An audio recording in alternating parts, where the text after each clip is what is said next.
Damos la palabra entonces a doña Gloria, que ya que nos hace esta introducción en cuanto a una serie de proyectos que se han venido trabajando en la Asamblea Legislativa.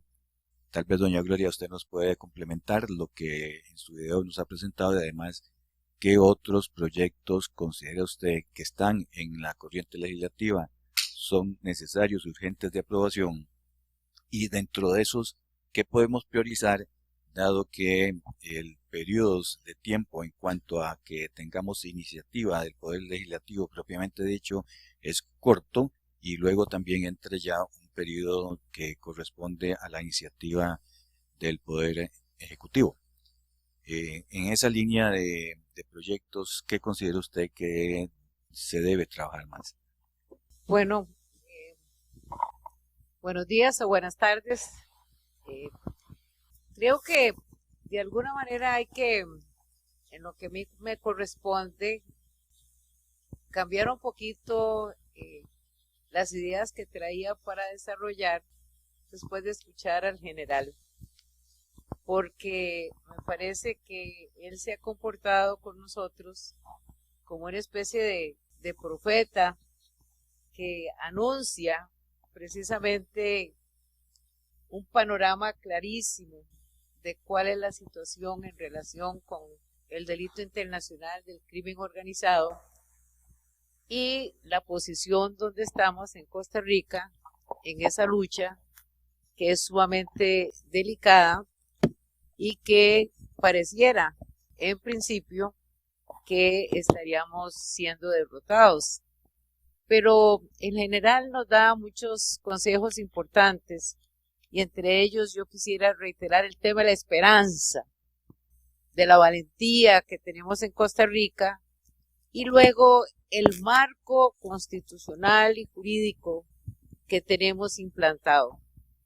Creo que sí es importante iniciar con ese repaso de la concepción que como país democrático, la aplicación de las instituciones que tenemos creadas en Costa Rica ya, donde estamos cumpliendo 75 años de la Constitución Política del 49, donde se incluyeron garantías fundamentales como el sufragio y se fueron implantando algunas reformas a través de los años, incluyendo la inclusión de principios básicos del debido proceso, del derecho a la defensa y luego, por supuesto, las diferentes instituciones divididas en el sistema de pesos y contrapesos. Yo creo que partiendo de cuál es el marco constitucional que tenemos en Costa Rica, es sumamente importante desarrollar cómo podemos manejar esas garantías esenciales de las cuales todavía disfrutamos, que todavía existen, pero que tenemos que desarrollar y comunicarle a la ciudadanía. Ese tema de la ciudadanía es sumamente importante, porque a veces los miembros institucionales nos desajustamos tal vez de alguna manera de cuál es la realidad del pensamiento ciudadano. Pareciera que nos encerramos también en nuestros pensamientos, en nuestras responsabilidades que queremos cumplir, pero se nos olvida el criterio de lo que podemos percibir de la ciudadanía. Eso es un tema sumamente importante y, por supuesto, para atacar el crimen organizado tenemos que hacer un análisis muy complejo, desde luego, de cuál es la situación de Costa Rica en estos tiempos. En los últimos días ha sido publicado el Estado de la Nación del año 2024. Yo hago una recomendación número 1 para que se repase exactamente cuál es el contenido y la valoración que se está haciendo de la situación en Costa Rica en este tiempo. Y básicamente los problemas esenciales están conectados con la seguridad, con la adecuación y con la salud. Uno de ellos, por supuesto, el tema de la seguridad, porque sin seguridad debidamente establecida hay un sufrimiento de la población, existe pánico y existe temor. Y tiene que quedar muy claro, y lo digo por la experiencia en este tiempo que he estado en la Asamblea Legislativa y muchos años en el ejercicio profesional, tanto como funcionaria del Ministerio Público, jueza y como jefe de defensores públicos. Lo cierto del caso es que la situación que estamos viviendo en estos tiempos es totalmente diferente a lo que veníamos nosotros tratando conforme al sistema que tenemos vigente en Costa Rica. Reitero que el principio democrático es una situación que tenemos que mantener. Nosotros hemos nacido con libertad y hemos nacido educados precisamente en ese tipo de libertades. También tenemos un gobierno bastante agresivo que no se comunica bien con la Asamblea Legislativa y la Asamblea Legislativa no se comunica bien con el Poder Ejecutivo. Esa falta de diálogo que se señala precisamente en el estudio del Estado de la Nación es un punto esencial a considerar en cuál es la situación del país y cómo podemos orientar nuestros caminos para mejorar las circunstancias negativas que estamos viviendo. Pero sí es sumamente importante el ejemplo que se señala donde se indica que el Poder Ejecutivo utiliza el megáfono para hacer discursos de odio y eso es limitante en cuanto a la labor misma de la responsabilidad que tanto como la administración pública como el Poder Judicial y la Asamblea Legislativa tenemos para movernos con una mayor eficiencia. Esos son puntos que yo quiero señalar, que tenemos que mejorar la comunicación entre los poderes de la República y bajar la intensidad de ese discurso de odio. Si no, no vamos a avanzar mucho porque hay una contradicción en las posiciones en cuanto a las funciones de los tres poderes y por supuesto cuál es la legislación mejor que podemos tener en un sistema de justicia criminal que implica prevención, sanción y ejecución de la pena. En cuanto a la prevención, las políticas han sido muy lentas realmente. Para prevención tiene que haber inversión en seguridad y para los que están bien informados se dan cuenta de la lucha con el tema de las finanzas públicas y por supuesto los presupuestos que han sido aprobados recientemente por la Asamblea Legislativa, en la cual han hecho algunas diferencias con relación a la posición del Ejecutivo a los efectos de aumentar los ingresos a la policía. Por eso el video tiene importancia, porque ahí tenemos a don Randall Zúñiga del Organismo de Investigación Judicial indicando que a través de la gestión de la Asamblea Legislativa han ido recibiendo más fondos en personal, en equipos de trabajo y las cosas que se necesitan para ser eficiente una policía judicial.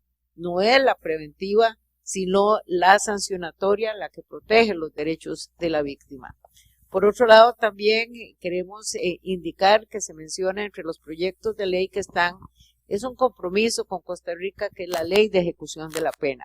Esa se hace una mención en el video al final, en el sentido que ese proyecto ya fue aprobado por la Comisión de Seguridad y Narcotráfico y ya está en el plenario para recibir mociones y completar el proyecto de ejecución de la pena, que es la última etapa en el tratamiento del delincuente con relación al momento en que es sancionado penalmente.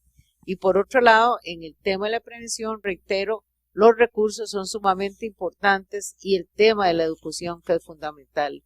Un pueblo educado es un pueblo decente, es un pueblo que se defiende, un pueblo que entiende lo que es correcto. Si no, no lo sería con esas limitaciones y sobre todo en el tema educativo. Y el tema educativo lastimosamente nos obligó a la Asamblea Legislativa dictar hasta una sanción a la ministra de Educación por la falta de información y la no evidencia de toda la planificación que se ha anunciado desde el principio de gobierno.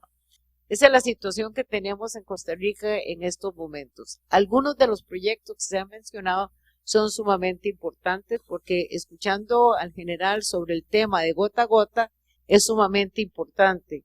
La situación de pobreza autoriza, entre comillas, cómo la gente pide dineros prestados porque el sistema bancario nacional no le facilita, se le piden demasiados requisitos o no cumplen los requisitos. Entonces tiene que buscar dineros en otras fuentes que después les amenazan, y eso es lo que se llama el gota a gota, que es una extorsión cobratoria. El tema de la extorsión es sumamente delicado. Ahí se establecen penas a esos efectos. Por otro lado, también, como el general lo mencionó, igualmente el tema de la extradición. Ya la Asamblea Legislativa integró una comisión especial, se aprobó en la Asamblea Legislativa igualmente el proyecto para extraditar incluso a los costarricenses, que es lo que estaba prohibido, entre comillas, por la Sala Constitucional, por alguna jurisprudencia y la misma ley de extradición.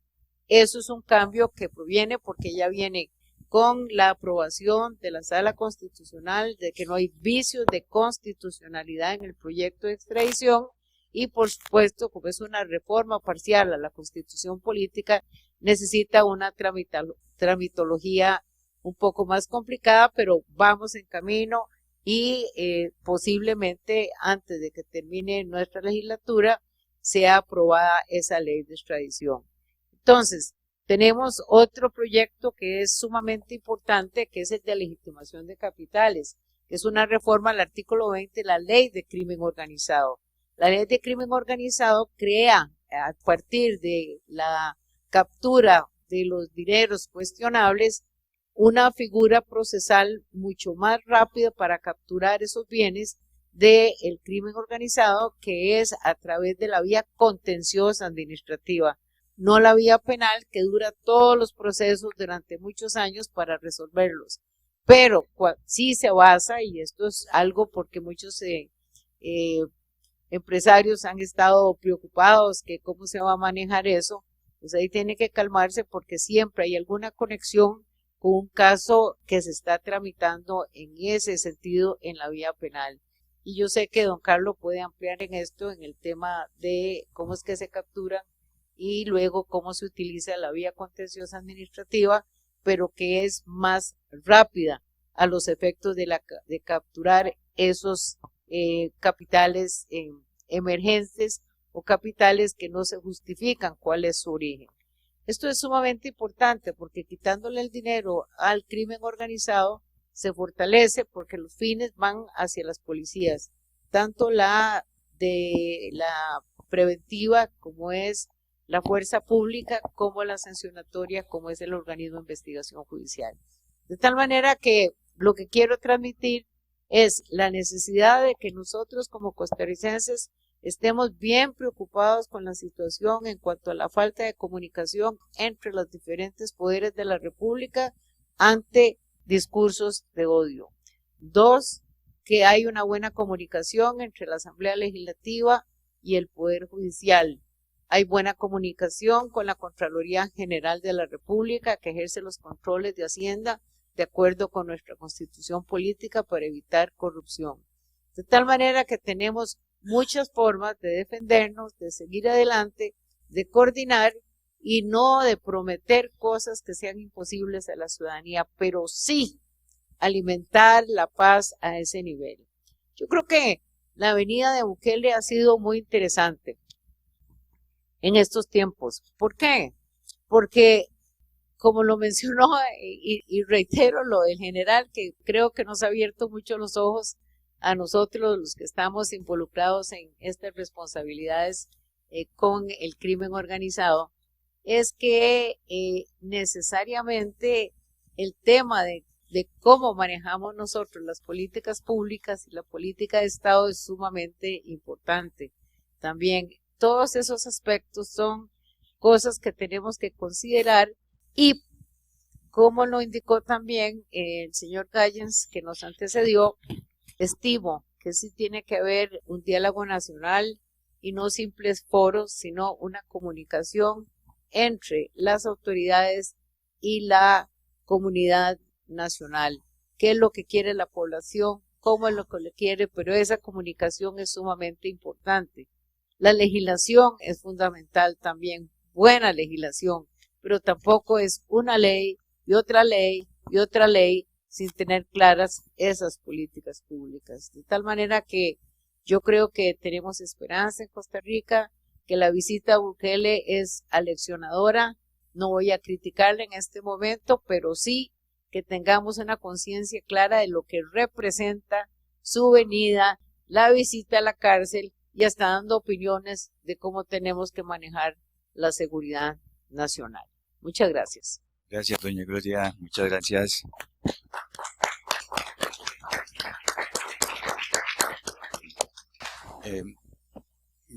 Tal vez una pregunta a don Carlos, ya que doña Gloria planteó el tema de los proyectos que están en la Asamblea Legislativa. Usted ha venido trabajando, y la Fiscalía en general y el Poder Judicial, muy activamente con el Parlamento para la definición de esas leyes que necesite, que requiere nuestro país. Hay un cuadro ya elaborado, dicho ahora por doña Gloria. ¿Qué más podríamos necesitar nosotros ante los nuevos delitos que encontramos de la criminalidad organizada, que han sido señalados aquí, lo dijo Mauricio, y ahora también el Naranjo? ¿Qué otras cosas podemos hacer? Y cómo articulamos, ha señalado de muy importante, cómo logramos articular, tal vez que todos tengamos conciencia, y todos los poderes en particular, que esto es un tema nacional.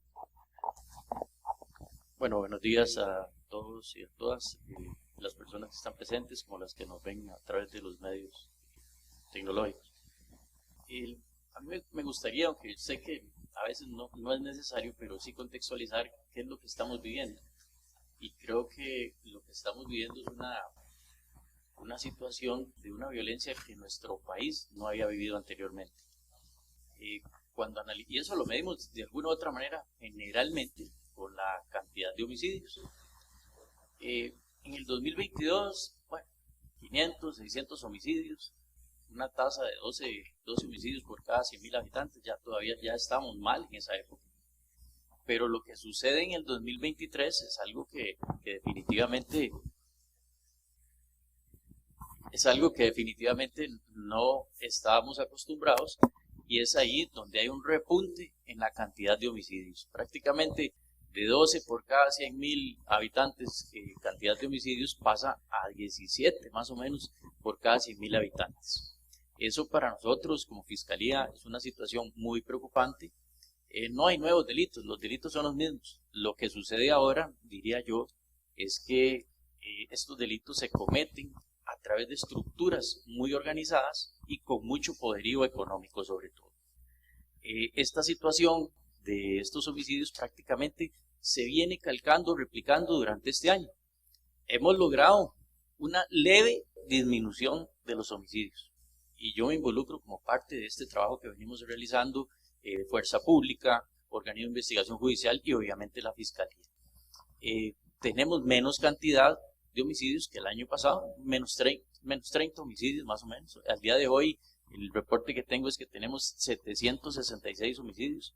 Para el día de hoy del año pasado teníamos 796 homicidios, casi 800 homicidios, una situación muy preocupante que refleja lo que está sucediendo en este caso con el crimen organizado. Y cuando hacemos un análisis de más o menos a qué se deben estos homicidios, generalmente muchos están relacionados con lo que se conoce comúnmente como ajustes de cuentas.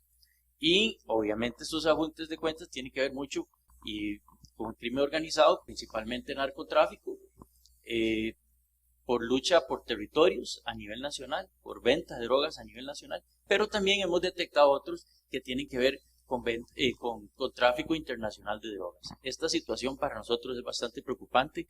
Los recursos que contamos, y me refiero a nivel de Estado, no son suficientes. Yo cuando he salido a pedir recursos, lo hago en primera instancia para la fuerza pública. ¿Por qué? Porque necesitamos, como lo dijo el general Naranjo casi que en sus primeras palabras, tener el control de los territorios, pero como Estado. No que sean las pandillas, no que sean las organizaciones criminales los que tengan los controles, en este caso, de los territorios, que eso es lo que está sucediendo. y que después incluso estas organizaciones, como también lo dijo el general Naranjo, ponen sus condiciones en los territorios. Y ellos de alguna u otra manera, porque el Estado lo deja de hacer, entonces ponen sus reglas de comportamiento. Muchas de las personas en los lugares generalmente marginales, bueno, de alguna u otra manera toleran estas organizaciones porque, llamémoslo así, entre comillas, mantienen la paz en los mismos lugares. ¿Por qué? Porque también, perdone la expresión, no les sirve que el Estado intervenga y que allí estén en esos lugares, por ejemplo, la policía constantemente, porque eso traería abajo su negocio lucrativo, en este caso de venta de drogas. Pero definitivamente, reitero, existe una carencia muy importante de recursos. En primer término, la fuerza pública, y yo lo he dicho en muchas ocasiones, la fuerza pública viene haciendo un gran trabajo. Yo sé el esfuerzo que hacen los mandos medios, sé el esfuerzo que hacen los policías que están en las calles, sé de las carencias que tienen en recursos, llamémoslo así, patrullas, en tecnología, en el mismo armamento, en sus instalaciones, y es por eso que también hemos querido traer recursos frescos, y ahí hemos propuesto algunas soluciones para que la fuerza pública tenga condiciones como la de otros cuerpos, por ejemplo, y no quiero entrar en polémica, por ejemplo, como bomberos, que bueno, tiene bastantes recursos y que usted ve muy remozadas sus instalaciones y ve que ellos sí pueden contar con los recursos para ejercer su función. Eso mismo queremos para la fuerza pública. Y yo no trabajo en la fuerza pública, pero obviamente cuando yo veo el esfuerzo y sé de la necesidad que tenemos de recursos en ese sentido y la importancia de recursos en ese sentido, es que considero que debemos echar la mirada en ese aspecto. Y como lo dijo también el general Naranjo, creo que ya esto es muy trillado, en seguridad no lo debemos ver como un gasto, esto es una inversión, porque esto le genera seguridad al país, porque esto genera que se hable bien de Costa Rica, un país que también tiene una fuente de ingresos muy importante del turismo y que de alguna otra manera se viene viene a perjudicar la situación de inseguridad que vive nuestro país si tenemos una mala reputación en el nivel de seguridad. Por ahí, obviamente, también el organismo de investigación judicial necesita más recursos. Hay otro problema que, además del crimen organizado, nos viene atacando mucho, que es el ciberdelito, que para nosotros, prácticamente a nivel del Ministerio Público, con nuestras estadísticas, es como la tercera delincuencia más importante en cuanto a denuncias que recibimos. Sabemos que también muchos de los dineros de las personas va a estas organizaciones criminales que se dedican también a robarle los dineros a través de medios tecnológicos a las personas de nuestro país. Esto es muy importante. Hay otra violencia muy importante también, que es la violencia de género, que se ha venido también aumentando en nuestro país recientemente, y creo que estos tres llamémoslo así, grandes delincuencias, lo que es crimen organizado, la violencia con los homicidios, por una parte, la violencia de género y también los delitos que tienen que ver con cibercrimen, son los tres aspectos más preocupantes que tenemos ahora en el Ministerio Público. Definitivamente todo esto necesita inyección o una inversión de recursos. Nosotros, y lo dijo doña Gloria, hemos recibido también recursos, así como lo recibió y lo dijo en este caso don Randa Zúñiga en el video. Gracias a la Asamblea Legislativa, durante el año pasado recibimos nuevas plazas. Eso nos dio un aire al Ministerio Público. ¿Y qué hemos tratado de hacer? Bueno, enfocar estos recursos en la atención del crimen organizado, pero también no hemos descuidado, y como también lo dijo anteriormente don Eric Atkins, tenemos que fijarnos llamémoslo así, en la estadística, pero es que lo que necesitamos es de alguna u otra manera es ir limpiando o sacando también los casos que ya teníamos de alguna u otra manera trazados, que se nos había hecho un congestionamiento en el Ministerio Público y hemos tenido que también actuar en ese aspecto. Pero no hemos descuidado de ninguna manera el crimen organizado, no hemos descuidado tampoco los delitos de cuello blanco y hemos atacado también la corrupción. Y eso, bueno, nos ha valido también ataques al Ministerio Público. Eso para nosotros es importante, creo que hemos ido dando la talla en ese aspecto. la falta de recursos y los incentivos para los fiscales no son los mejores. Las leyes que también se han creado, ley de empleo público, ley marco de empleo público, ley de finanzas públicas, eso nos ha traído muchas limitaciones para obtener los mejores recursos. Nos trae muchas limitaciones, en este caso también de personal, que incluso para este trimestre, me interesa también que ustedes lo conozcan, hemos tenido limitaciones en el Ministerio Público para poder hacer nuestras sustituciones. O sea que cuando una persona se incapacita, cuando una persona necesita vacaciones, no podemos ni siquiera sustituirla. Eso trae un detrimento para el servicio público y definitivamente son parte de todas las consecuencias de la falta de recursos en las diferentes instituciones que tienen que ver con seguridad. Y ya para finalizar, me interesa mucho recordar las palabras que dijo el presidente salvadoreño. Él hizo ver que en esta lucha contra la corrupción, contra el crimen organizado, contra la seguridad, tenemos que estar todos unidos. Y en eso tenía completa razón. Y como lo dijo también el general Naranjo, perdone que esté repitiendo lo mismo, nuestro país tiene una situación muy diferente a la de El Salvador. Y creo que esa unión que dijo el presidente salvadoreño, la podemos hacer desde nuestro mismo Estado de Derecho, sin tener que variar a un sistema diferente, que es lo que no queremos. Y creo que sí tenemos que unirnos. Hay una unión desde Fuerza Pública, mandos medios y sobre todo los oficiales que están en las calles. Hay una unión entre el organismo de investigación judicial y la Fiscalía, todos para trabajar de manera conjunta. Y ahora que veo también a los policías municipales, hay una unión con ellos, trabajamos de la mano también con ellos, trabajamos de la mano con la PCD, y creo que solo así, y también haciendo conciencia a los jueces, no para que hagan lo que nosotros de alguna manera les solicitamos, sino para que sean conscientes de que estamos en una situación excepcional y que también necesitamos medidas excepcionales, tal vez con más prontitud, que atiendan nuestras peticiones. No estoy diciendo que accedan a lo que nosotros pedimos, porque es necesario que exista siempre ese control por parte de ellos, pero sí necesitamos que ellos se comprometan en que las peticiones que nosotros hacemos se resuelvan de la manera más expedita posible, porque estamos viviendo una situación excepcional y que definitivamente todos tenemos que estar unidos, reitero, en esta lucha contra la criminalidad. Don Carlos, complementando lo anterior a lo que decía doña Gloria, dentro de ese grupo de proyectos de ley, ¿considera usted que ante la nueva gama de temas que hay que actualizar, formación y capacitación, ¿verdad? Pero otro es esos proyectos que nos quedan ahí pendientes para ver si doña Gloria que siga empujando los proyectos desde la Comisión de Seguridad?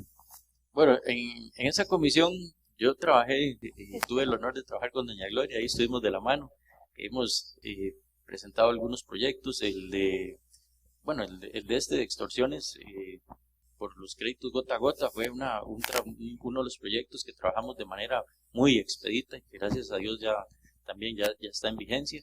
Sabemos que este es uno de los problemas que se presenta mucho actualmente con el crimen organizado, con estas organizaciones que lo que pretenden es también blanquear sus ganancias a través de los préstamos a los ciudadanos. Eso es uno de los proyectos. También trabajamos, y eso yo he sido también uno de los principales impulsores, porque trabajé en la Fiscalía Junta de Ejecución de la Pena, el proyecto de la ley de ejecución. Yo estuve directamente involucrado en ese proyecto. Ya existe uno ahí que tiene prácticamente mucho consenso por parte del Poder Judicial, la Asamblea Legislativa e incluso hasta con el mismo Poder Ejecutivo. Ese proyecto para nosotros, como lo dijo también, perdone que esté repitiendo lo que dicen, pero es que es coincidente, como lo dijo don Juan Carlos Arias, esto es una deuda histórica, pero yo estuve involucrado directamente en la creación de ese proyecto. Es una deuda histórica que creo que tenemos que saldar. ¿En qué sentido? Bueno, desde el 2015 un privado de libertad interpuso una acción de inconstitucionalidad en el sentido de que nuestro país no regulaba la fase de ejecución. Y desde aquella época, en este caso la Sala Constitucional le dijo a la Asamblea Legislativa, bueno, tienen que que contar con un proyecto de ley en ese sentido. Bueno, eso fue en el 2015 y prácticamente tenemos 9 años o casi 10 años con esa deuda histórica. También la ley previa que se tenía que regular todo lo que es lo referente a la ejecución y eso fue incluso creo que antes de esa acción de inconstitucionalidad y todavía tenemos esa deuda histórica. Es muy importante para mí este código o esta ley de ejecución porque actualmente hay beneficios, llamémoslo así entre comillas, que se le otorgan a los privados de libertad que no están regulados por ley, simplemente están regulados por un reglamento y este reglamento va cambiando o ha cambiado a través de la historia de acuerdo también dependiendo a veces del gobierno y del ministro que esté en turno. Entonces, en algunas ocasiones se flexibiliza mucho la salida por medio de beneficios de privados de libertad y en otras ocasiones es todo lo contrario. Esto no puede seguir siendo un capricho de un jerarca o de la persona que maneje, en este caso, el Ministerio de Justicia. No, esto tiene que estar regulado por ley, porque también nos hemos llevado, y por eso yo me metí mucho en este tema, nos llevábamos la sorpresa, y así fue que les voy a contar la anécdota. Cuando entro yo de fiscal adjunto, o cuando me nombran de fiscal adjunto de ejecución de la pena, un fiscal me dice, don Carlos, ¿cómo puede ser que una persona que había sido condenada a 20 años de prisión, ya apenas tiene año y medio y ya está en libertad? Entonces, yo investigo el tema, resulta que es por parte de, en este caso, de las autoridades administrativas, no del Poder Judicial, se le había otorgado un beneficio para que estuviera en el régimen semi-institucional. Este régimen, bueno, en algún momento, reitero, como depende del capricho o de la decisión de los gobernantes de turno, en aquella época existía una regla que decía, bueno, se les puede otorgar este beneficio siempre y cuando hayan cumplido un tercio de la pena. Eso fue eliminado, entonces al eliminarse ese tercio de la pena, prácticamente podían trasladar del régimen cerrado, que es la cárcel, a un régimen semi-institucional que también ha ido variando, porque antes tenían que por lo menos llegar a pernoctar, y después fue variando tanto que ya ni siquiera tenían que llegar a dormir a un centro penitenciario. Entonces eso fue muy preocupante. Ese fiscal dice, bueno, ¿cómo puede ser que una persona que se le condenó a 20 años al año y medio ya esté en libertad? Entonces, a raíz de eso, bueno, empecé a investigar y ahí es donde yo encuentro incluso esta divergencia. Presenté también una acción de inconstitucionalidad que ahí está en trámite, pero es parte de lo que ha motivado que exista una ley de ejecución y que todos estos beneficios, sea administrativos o sea judiciales, estén debidamente regulados y que de alguna manera exista una certeza tanto para las personas privadas de libertad como para el mismo Estado de cómo se manejan el otorgamiento de estos beneficios. Ese es uno de los proyectos que para mí resultan importantes, pero al final de cuentas, a manera de resumen, yo le diría que el problema que tenemos ahorita de criminalidad no se resuelve creando más leyes. Eso no es así. Estaríamos engañando a la población definitivamente si les decimos, bueno, con este paquete de 5 leyes la criminalidad se va a acabar. No, esto es un problema integral que tenemos que atender. Muchas gracias, don Carlos. Don Pablo, para dejar al final al señor presidente de la Corte, como para que nos cierre. ¿En qué áreas, concretamente, en qué áreas considera usted desplegar una estrategia del desempeño y la relación entre los diversos poderes? Muchas gracias, es una excelente pregunta. Yo saludo a los que no estaban en la primera parte de la exposición en la mañana y bueno, desde luego que me acompañan hoy, que son los referentes institucionales que tienen la responsabilidad sobre sus hombros hoy de liderar no solo los esfuerzos de lege ferenda, sino también de plantarse en raya frente a un hombre con una comunicación política muy poderosa, que puede no gustarnos, pero que ciertamente está calando su mensaje y que si no tiene una contestación, y no hablo solo de oposición política, sino de oposición y arrestos institucionales, va a arrasar con todo. Y esto lo digo porque quizá en en esta parte del foro soy el único que no tiene esa camisa de fuerza. Por supuesto que, exceptuó a doña Gloria, que aunque tiene pues, una investidura que la obliga, también la libera porque además pues, se ha declarado independiente, y creo que además los abogados y sobre todo los penalistas pues normalmente no tenemos mucho freno ni tampoco mucha limitación en decir, mucho menos cuando se tiene inmunidad. Pero yo hablo desde la inmunidad ciudadana para lanzarles un reto que va directo a la pregunta que agradezco mucho, Carlos, y ese, mire, yo creo que a ustedes como instituciones y algunas otras les está agarrando tarde para recoger una estafeta que anda muy suelta y que creo que es incluso peligrosa que se le deje al Ejecutivo. Yo creo que aquí todos hemos coincidido, y este foro es apenas un abrebocas. Dijo Naranjo, comparte su diagnóstico, un punto de partida, no es un punto de llegada, pero creo que ese gran diálogo nacional no lo debe convocar el Ejecutivo. De hecho, Polsepaz en buena parte se politizó porque venía desde el Ejecutivo. Y entonces, bueno, la oposición política trató de que eso no caminara, pese a que era un esfuerzo muy valioso, que si lo repasamos tiene mucho incluso que se puede rescatar. Pero yo les cuento lo que hicimos en el marco del Tratado de Libre Comercio, que fue de Centroamérica y República Dominicana con Estados Unidos.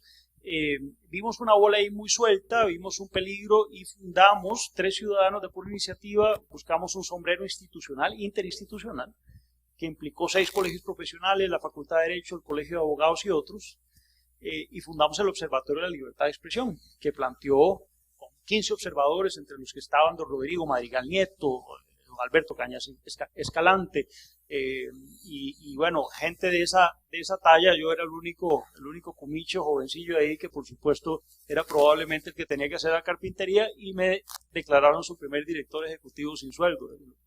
Pero se hicieron cosas interesantes. ¿Y por qué digo esto? Porque me parece que le corresponde, y aquí está la expresidenta de la Comisión de Seguridad en la Asamblea Legislativa, pero que sigue siendo impecto de muchos de nosotros, la que lleva la voz campante en esta materia en la Asamblea, está presidente de la Corte, sin duda, con grandes penalistas como Fernando Cruz, que tiene una gran experiencia también ahí todavía en la Corte, que espero esté, por cierto, mejor de salud, el fiscal general, pero también colegios profesionales como el Colegio de Abogados, sin duda, el de Relaciones Internacionales, el de Politólogos, el CONARE, y otras instituciones que deberían hacer esa gran convocatoria que creo, y ojo que el general Naranjo lo advirtió, yo he hablado mucho y he sido crítico del Poder Judicial en cuanto al efecto endogámico del Poder Judicial, cuando nombran, por ejemplo, siempre son los fiscales, y no lo hablo por don Carlos que lo tenga que alapar, pero lo he dicho públicamente y lo tengo que decir, siempre buscan entre los mismos fiscales. Bueno, no le corresponderá y no le hará bien a la Fiscalía también, digo, futuro, una oxigenación en donde venga alguien que no venga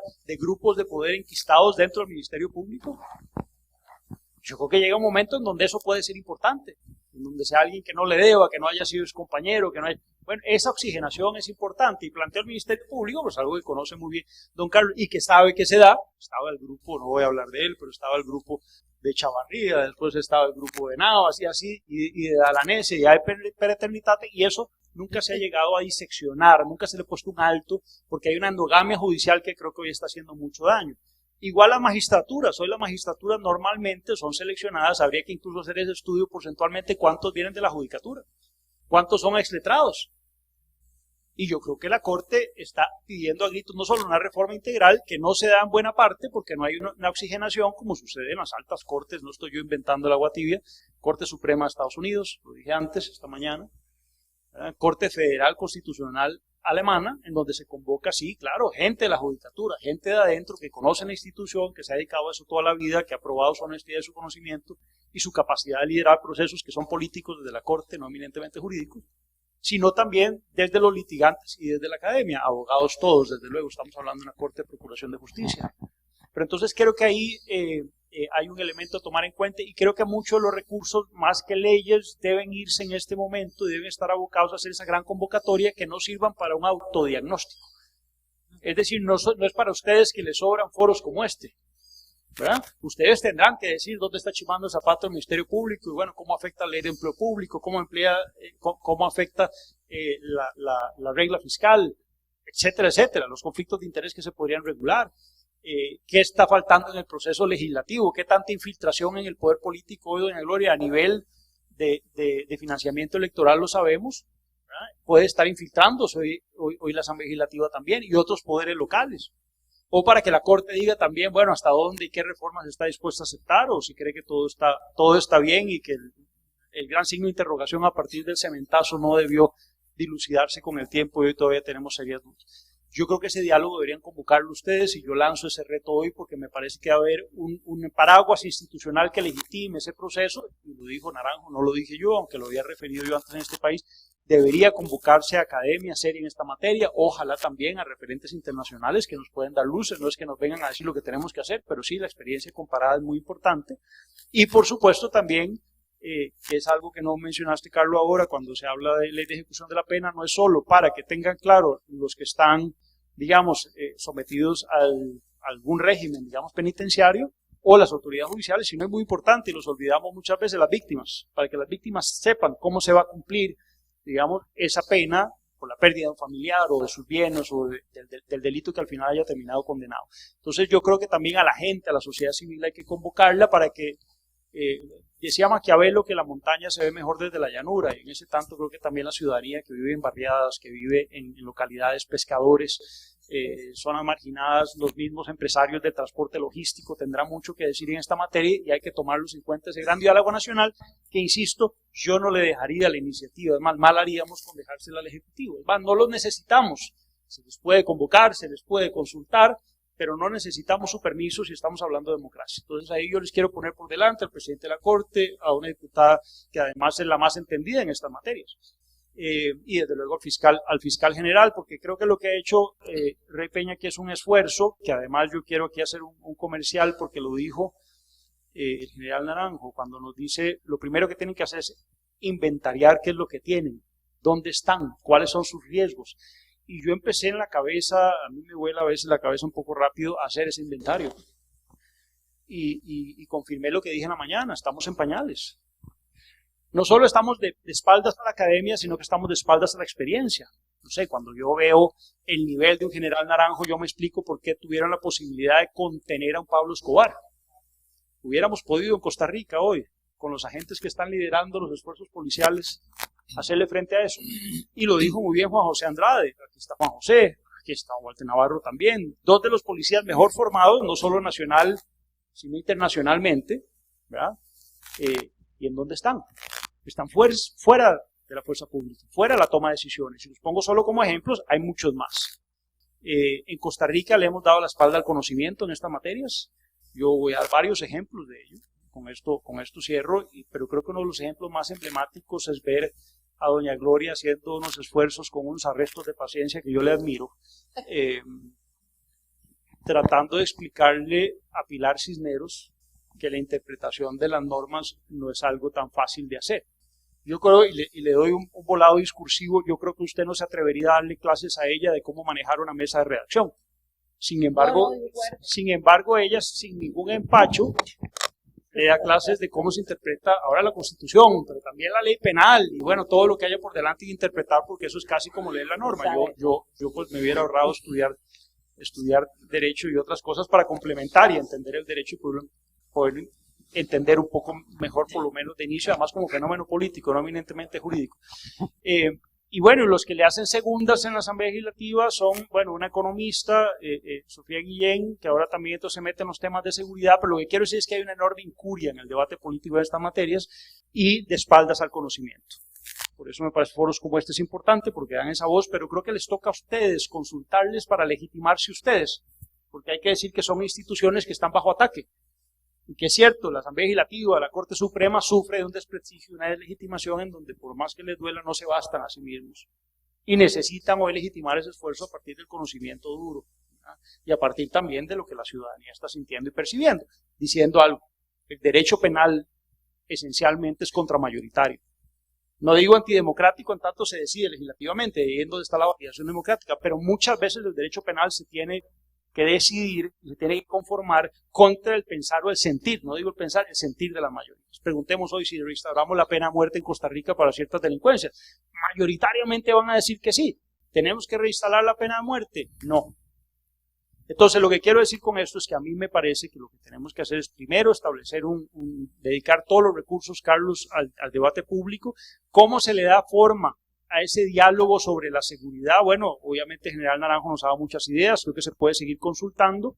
Si se hace solo con una base institucional, si se radica como una fundación, si se le pide al CONARE que funde un estado de la seguridad o de la violencia en Costa Rica paralelo que nos dé una base, digamos, para un diálogo, algunas referencias, al menos, o nos quedamos ahí. Y segundo, me parece a mí que es importantísimo hoy, Carlos, con esto cierro, priorizar fronteras, ¿verdad? Obviamente hay que reorganizar, no solo que sirva la reforma a la ley de ejecución de la pena que está, ojalá la logren sacar pronto, pero que eso le sirva para una reforma a todo el sistema penitenciario, porque ya estamos hablando solo de la expresión penal, digamos, y procesal penal, pero me parece a mí que el régimen penitenciario hay que intervenirlo de manera muy urgente desde todos los frentes, no solo desde el frente jurídico y penal, pero también una reforma integral, por supuesto, a las policías, y todo esto pasa por un financiamiento que, como bien decía Carlos, tiene que ser permanente. No puede ser que aquí nos venga a decir el fiscal general que tiene que ir a pedir plata, que agradece unas pocas plazas.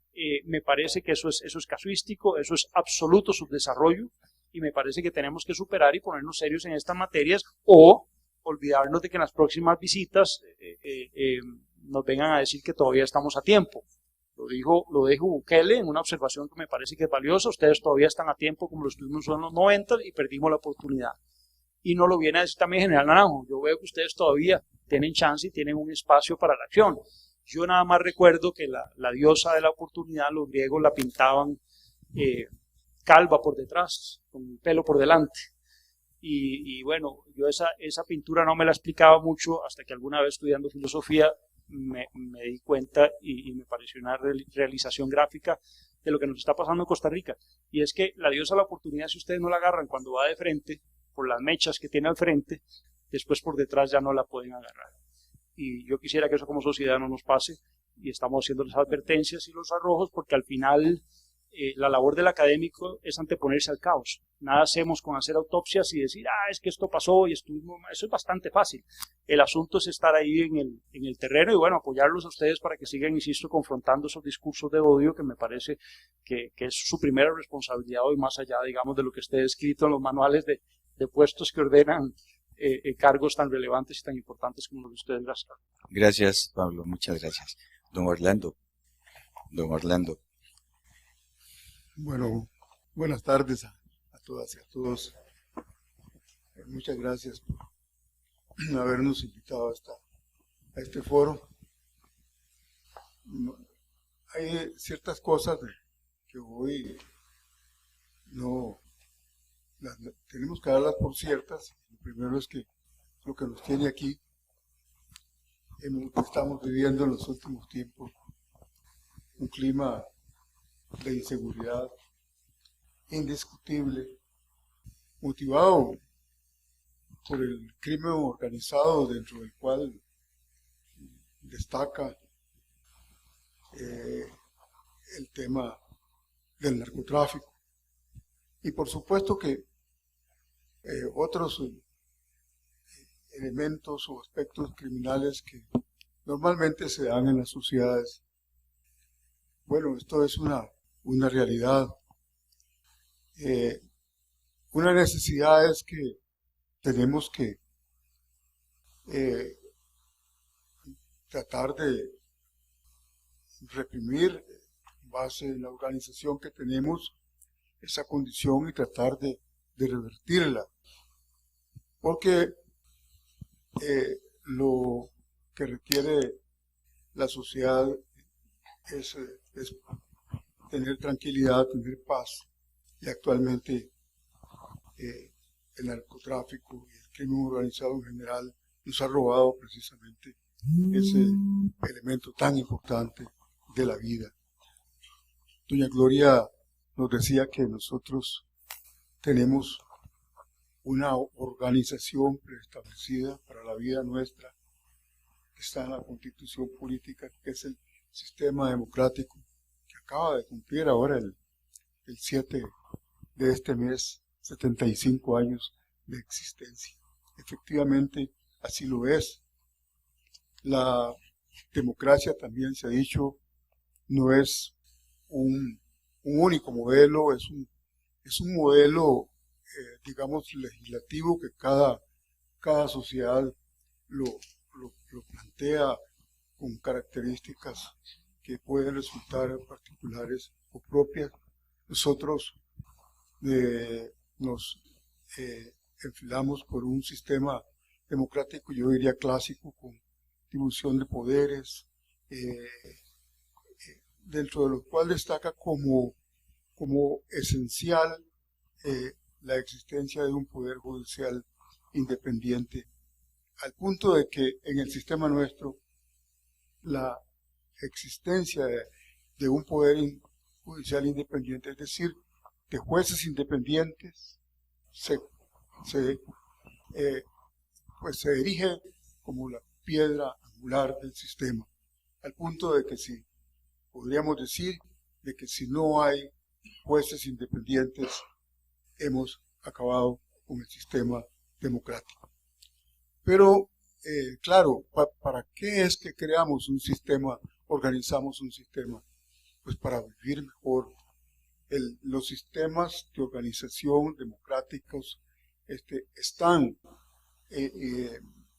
digamos, pensados en de la perfección de lo que es la dignidad humana. Son para la promoción humana. Pero, claro, eso es un ideal nada más. Y cualquiera que sea el sistema democrático, vamos a encontrar no un ideal donde el 100% de las personas se encuentran, digamos, felices, un mundo feliz. No, vamos a encontrar, dependiendo de muchos factores. La democracia no solo ir a votar el primer domingo de febrero de cada 4 años, no, hay una serie de aspectos que ya alguien mencionó por aquí que tienen que ver con la democracia económica, con la democracia social, en fin, educación, donde en cual metemos educación, metemos salud, trabajo, etcétera, una serie de condiciones para que eventualmente pueden ir llenando ese concepto de que nosotros pensamos y que dependiendo de cómo se llene va a poderse alcanzar la finalidad de la dignidad humana, no siempre 100%. En todo sistema democrático, en toda sociedad, vamos a encontrar gente que no cree en la democracia. ¿Por qué? Por lo que sea, pero hay gente que no cree en la democracia. Dice, no, este no es el sistema que resuelve los problemas, y entonces de ahí pensamos en los otros sistemas, en los sistemas autocráticos, ¿verdad? Es un problema de enfoque, y muchas veces ese enfoque, ese pensamiento está por ahí, digamos, quedito, tranquilo, pero muchas veces ese enfoque sale a la luz pública e incluso se traduce en fuerzas políticas que realmente quieren eliminar el otro sistema. Es decir, son fuerzas que vamos a encontrar siempre en toda organización. Bueno, lo que sí, como lo decía doña Gloria, nosotros tenemos que luchar contra el problema de la inseguridad conforme al régimen que tenemos, conforme al régimen en que vivimos y que nosotros como somos autoridades de ese sistema y debemos hacerlo con base o realizando, digamos, esfuerzos en la forma que ya se ha mencionado aquí. Bueno, se ha dicho que es importantísimo a la hora de enfrentar este problema un esfuerzo conjunto. Es decir, cuando hablamos de esfuerzo conjunto, no solo somos el poder ejecutivo, el poder legislativo, el poder judicial. Ahora escuchábamos cómo es importantísimo el ciudadano en poder, digamos, hacer conciencia en el ciudadano de que él es un agente importante en la constatación y en la confrontación de para la confrontación de las organizaciones criminales. Yo quiero decirles que pues en esto ya lo han señalado, no es necesario casi que repetirlo, pero estamos viviendo un problema de confrontación de enfoques en alguna manera que digamos, entorpece, estorba, altera lo que es toda la función que queramos hacer de manera, digamos, sincronizada entre todos los agentes que estamos involucrados en esto. Y por supuesto, también lo dijeron, este es digamos, un tema que requiere digamos, una discusión mucho más amplia, posiblemente no propia de un pequeño foro como este, pero sí es importante estos foros para poder ir haciendo conciencia de que estamos viviendo un choque de enfoques en lo que es el sistema democrático y el autocrático. Entonces, no podemos perder de vista esa situación. Ahora, ¿qué debemos hacer? Sí, bueno, ya sabemos que tenemos que luchar todos unidos. En alguna medida se ha hecho y en algunas etapas de la vida de estos poderes actualmente integrados con el poder legislativo y con el poder legislativo iniciamos algunas gestiones para poner en la corriente legislativa o rescatar algunos que ya habían salido de ahí, proyectos de ley que tenían que ver con la seguridad ciudadana. Y bueno, sí me parece que el Poder Ejecutivo, esto hay que reconocerlo, también ha presentado algunos proyectos que la Asamblea ha tramitado y que se han aprobado y se han convertido en leyes. Claro, esto es solo un punto, un aspecto, es el afinamiento de herramientas que le van a servir a los jueces para una administración de justicia más eficiente. Pero obviamente que, como lo dijo don Carlos, con esto no se va a acabar la criminalidad. Es darle herramientas a los jueces para una mejor administración de justicia. Ahora bien, ¿qué tenemos que hacer más? Bueno, quiero señalar algo que a mí hoy día me parece muy importante, y es que la organización nuestra, la organización judicial, no es igual a la de otros países, porque nosotros tenemos en el Poder Judicial no solo la judicatura, sino el Ministerio Público, el Fiscal General de la República, la Fiscalía de la República, que forma parte del Poder Judicial, no del Poder Ejecutivo. Esto tiene una gran importancia en una coyuntura como esta. La policía represiva no forma parte del Poder Ejecutivo. Es independiente, ligada, digamos, funcionalmente al Ministerio Público, pero no depende del Poder Ejecutivo, sino que son estos dos órganos que podríamos decir que integran el sistema represivo penal, están dentro del Poder Judicial, no están en el Poder Ejecutivo, y tampoco son independientes como en algunas otras partes que han creado incluso situaciones conflictivas cuando los fiscales pretenden elegirse en los, digamos, en aquellas personas que van, por las que tienen que pasar, por las que hay que tamizar casi todas las cosas de la vida pública. No, el órgano nuestro es un órgano técnico, un órgano basado con criterios científicos, y esto es algo que hace que, digamos, que el tema haya que verlo de manera un poco distinta.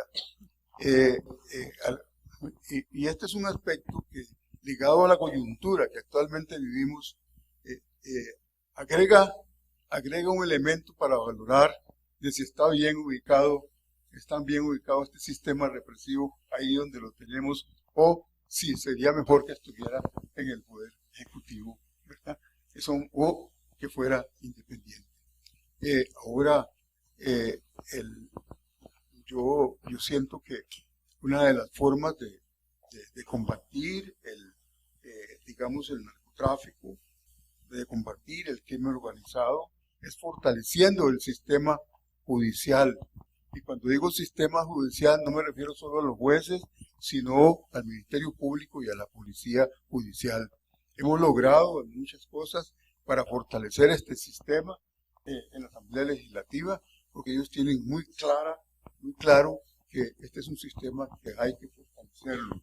Claro, no es todo lo que necesitamos. Algunas veces he conversado con don Carlos, le he dicho que yo pienso que nos hace falta recursos para inteligencia. Sí, nosotros no tenemos muchos recursos para dedicarlos a la inteligencia, para combatir el crimen, y modernamente el tema de la inteligencia se convierte en algo esencial, porque sin eso no podemos llegar donde están precisamente los puntos neurálgicos del crimen organizado. Porque el que llega a matar, y el que vende la droga en la esquina y todo eso, ahí no está el problema. Tenemos que poder establecer con inteligencia dónde están los puntos neurálgicos del crimen organizado. Para eso se requieren recursos. No es que no tengamos inteligencia, sí tenemos, pero debiéramos de tener una inteligencia de primer mundo, ¿verdad? Para poder tener respuestas de primer mundo que es la represión. Pues desgraciadamente somos un país de recursos escasos. Tenemos obviamente que también reforzar la judicatura. Y la judicatura es algo muy complejo, porque para reforzarla se requiere partir de la captación de los recursos. Segundo, de tener un sistema vigilante y represivo desde el punto de vista disciplinario, porque no solo las personas que, digamos, que captamos por primera vez y que no supimos discriminar vienen contaminados, no, es posible que estando dentro se contaminen con el crimen organizado. Y por supuesto, y eso lo hemos venido haciendo, estamos tratando de reformar toda la normativa que tiene que ver con el tema disciplinario. Pero también se requiere crear sistemas de vigilancia, no sistemas para decirle a los jueces cómo tienen que fallar, no, para sistemas de control, de gestión de los despachos. ¿Para qué? Bueno, para que las sentencias se puedan producir en forma oportuna y combatamos de esa manera lo que hemos conocido como el crimen organizado. Ya para concluir quisiera decirles que pues nosotros hacemos los mejores esfuerzos para fortalecer el sistema de administración de justicia. Seguiremos haciéndolo a pesar de los discursos en los cuales se nos trata de legitimar muchas veces. Seguiremos haciendo, porque por encima de todo esto está lo que es el sistema democrático que vivimos, y yo creo que debemos trabajar para preservarlo. Muchas gracias, don Orlando. Muchas gracias, doña Gloria. Aplauso. Muchas gracias a don Carlos y a Pablo. En realidad que dos elementos que son importantes tal vez destacar, aunque la presión también está por detrás aquí, es que es necesario establecer vínculos que nos permitan trabajar de manera conjunta entre los diferentes poderes, y este remate que ha hecho don Orlando de que la democracia siempre hay que fortalecerla y no podemos permitir que vaya a caer frente a poses autoritarias. Bueno, muchas gracias a todos, un aplauso a los y nos esperamos para la próxima conferencia.